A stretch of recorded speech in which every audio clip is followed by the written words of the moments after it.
A few weeks ago, news broke that two regional rivals, Six Flags and Cedar Fair, were merging. Both companies, despite some rebound from the pandemic, feel an uncertain financial outlook. As days have come on, though, it reminds me of infamous rail merge in the 1960s. I'm Lindsay. On a special episode of History and Leisure, I will open Six Flags Time at Penn Central, and this merger will be history repeating itself.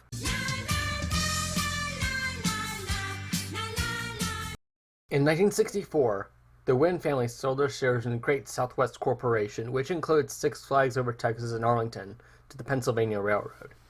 At the time, that first park was improving well, and Angus G. Wynn was gaining support for a second park on the outskirts of Atlanta, Six Flags Over Georgia. The two companies had been in talks since 1962, but the railroads were the most regulated industry in the country.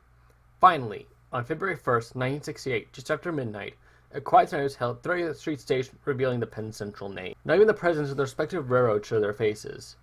Alfred E. Perlman of the New York Central maintained the title of the presidency and refused to leave his lounge car, and Stuart T. Saunders of the Pennsy, who became chairman of the board, was absent. Saunders' law background and his previous role of being in charge of the Norfolk and Western, which already merged with another railroad, were key to his appointment. In order to push through merger red tape, Saunders worked with the unions to give them good deals. Perlman, on the other hand, worked his way through the ranks of the railroad from engineer to presidency. At the time of the merger, Great Southern was 90% owned by the Penny's investment arm, which also owned 50% of Arvida, which would later be owned by Disney. Check out the link video by Midway to Main Street to learn more about that. Even early on, everything was but smooth sailing, which was the first reason why Penn Central failed: lack of communication. Perlman, not only keeping the presidency, also kept his office in New York, with Saunders likewise in Philadelphia. There was a third man, David Bevan of the Finance Committee, who also came from the lack of discussion in the end made them lose $1 million per year for the entire first quarter of 1970 and continued shelling out dividends until then. Even before the declaration of bankruptcy, Perlman got demoted to vice chair, with Paul Gorman becoming president.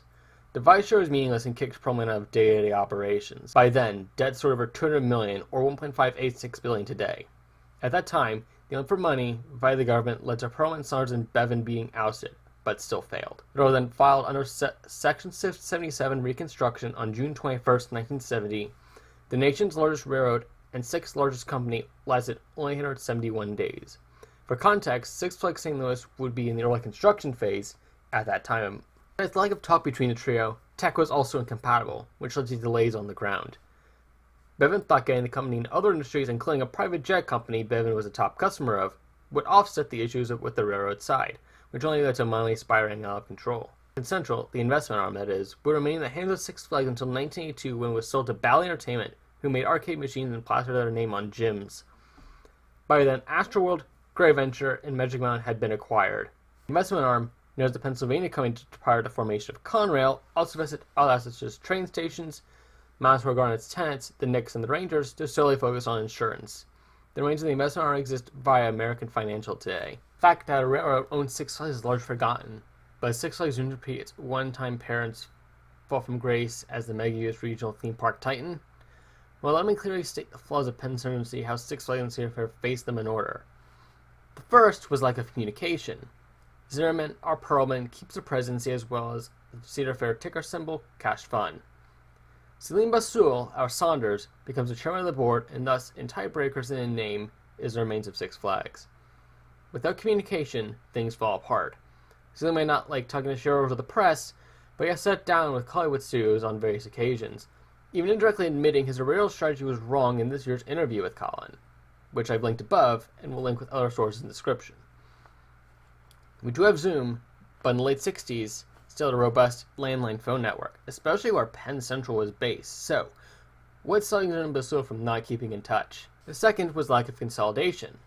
This really goes in hand with communication, as if Penn Central's trike all picked to stay in New York City or suburban station would have forced them to talk to each other, and another train between Philly and New York should have been a green flag anyway. With operations almost exclusively in Charlotte, North Carolina, it will lead to more homogenization become the sole physical meeting point for the top execs.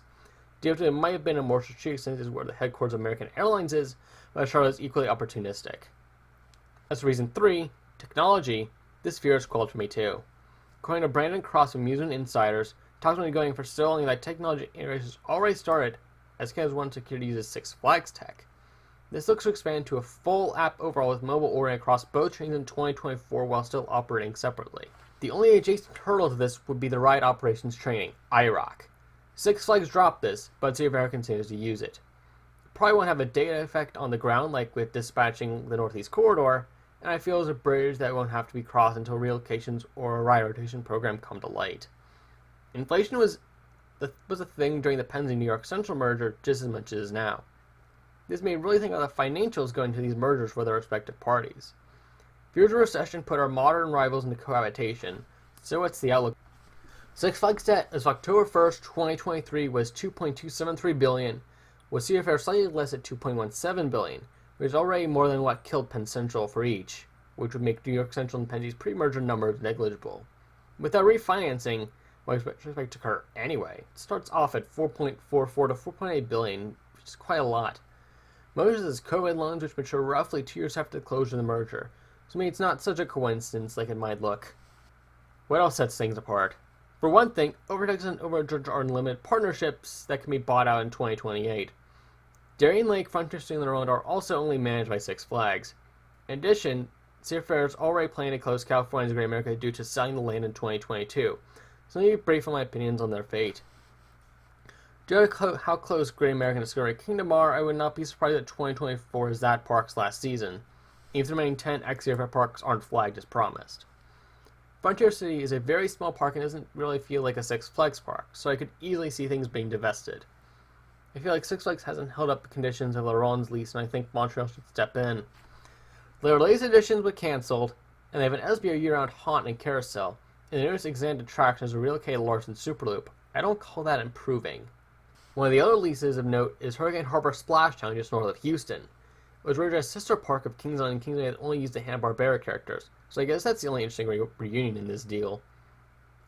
Even with California's Great America closing and terminating all leases since 2017, they only dropped out of 36 parks from 42. 24 theme parks and 18 separate water parks, plus Wild Safari in New Jersey, Cedar Point Sports Force, the E6 Gaming Arena in San Antonio, and its taken the resort and attraction management program at Bowling State University, since Cedar Fair's name is still attached. I believe BGSU students will have to source internships independently, which I hope international parks would get on this, although I wouldn't be surprised if the Six Flags name is slapped on either.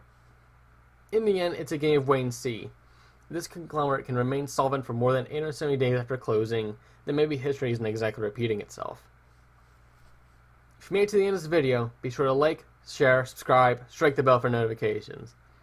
I mostly upload theme park and transit content here on YouTube every other Sunday and Substack articles every other Wednesday. Be sure to follow on Instagram and Threads at History_Leisure, as well and check out History and Leisure 2, where I post copyright-free and bonus material. Until the next one, good night and good luck.